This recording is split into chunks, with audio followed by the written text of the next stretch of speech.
Hello, in this pop-upology tutorial I'll be showing you how to fold the Ferris wheel design from my range of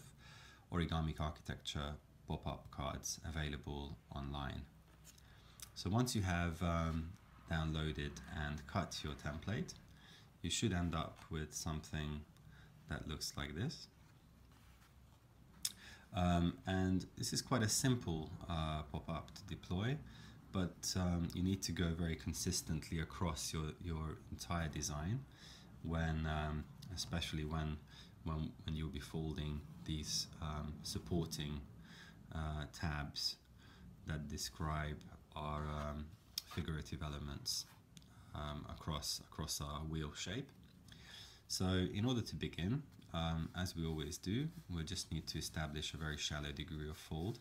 along our spine or baseline of the card, and this we do by just pressing gently, almost caressing really the paper as we go along rather than the direct folding, just cajoling it forward to a very shallow degree of fold, as you can see here, but not going any further than this, really. Not very dramatic, but really all we want to do is consistently and in small stages deploy our shapes. So now we can start pressing forward from the back on the wheel section,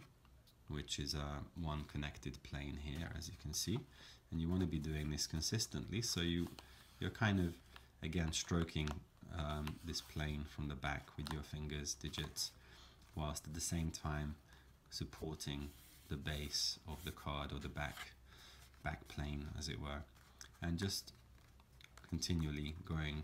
along these areas and just across your shapes, just pressing forwards, not only in one particular area but right across that plane, as you can see here, with particular attention to the base areas here, because that's where a deployment of folds will emanate from. So once you've reached a relatively shallow degree of fold, you can start to deploy your shapes further,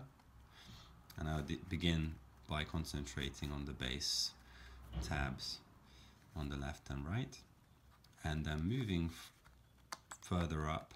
the design. And again, you can do this by inserting your thumbs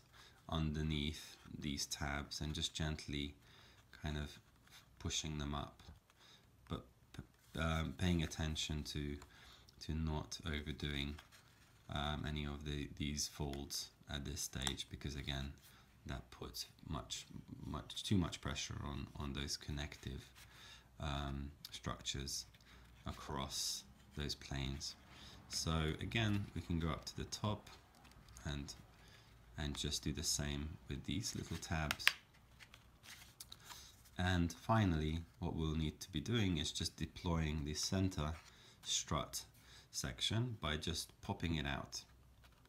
So again, just hold this plane firmly, the preceding layer as it were,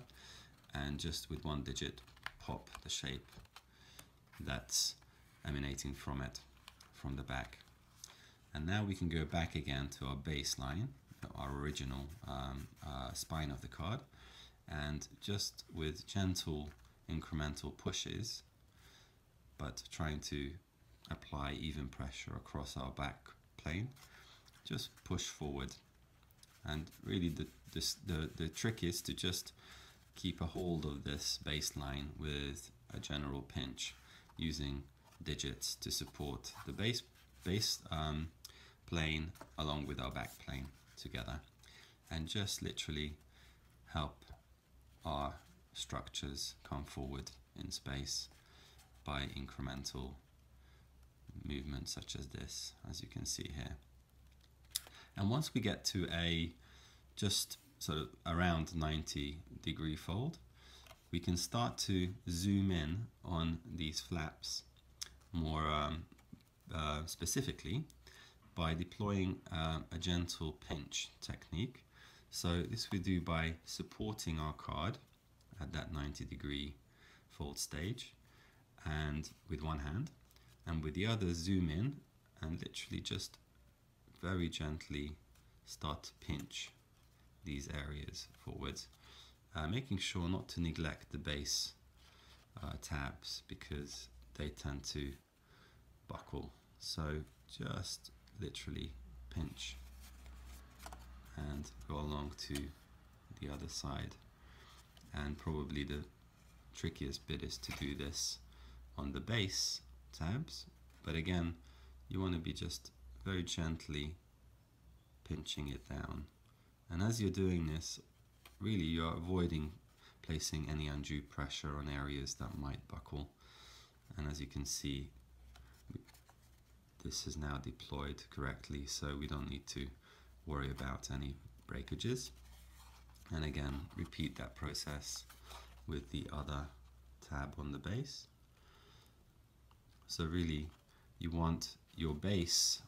creases to be established first, and then gradually move up the design. So here you can zoom out now again to the entirety of your card, and just press across the back